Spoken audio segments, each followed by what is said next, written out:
Masiglang produksyon ng seafood ngayon dahil nakakatulong daw sa breeding ng mga lamang dagat ang weak El Nino. Pero malaking dagok naman ang matinding init sa mga fish pond. May report si Tina Panganiban Perez. Abala si Aling Vilma sa pagsalansa ng kanyang mga panindang seafood. Mababa raw ang presyo at magandang supply ngayon kahit may El Nino.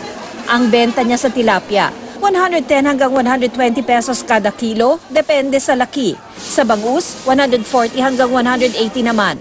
Sa galunggong, 140 hanggang 160. Sa pusit kalawang, 120 hanggang 160, habang sa pusit tunay, 240 hanggang 280 pesos kada kilo naman. Pero ang hipon, nagmahal.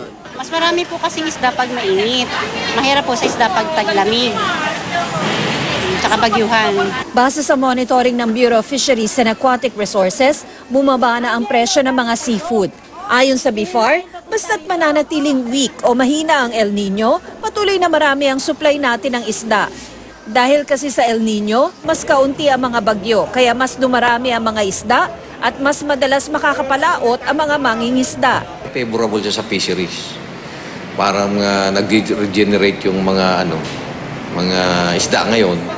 Saka nasa peak season tayo. Maraming fishing days para sa mga fisherman natin. Pero ang mga fish pond, apektado na raw ng El Nino. Wala pa naman daw iniuulat sa kanilang fish kill. Pero ang paunang pagtaya ng pinsala sa mga fish pond, nasa 4.5 million pesos. Sila ang medyo mauunang tamaan kasi pag uminit yung tubig, parang nabawasan ng tubig, di ba? Uminit, evaporate siya. Yung maitlog, yung mga malilit na isda, apektado yon.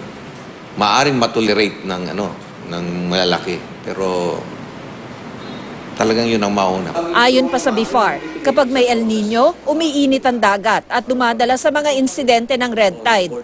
Katunayan, ipinagbabawal ngayon ng BIFAR ang pangunguha, pagbebenta at pagkain ng mga shellfish na galing sa San Pedro Bay sa Western Samar.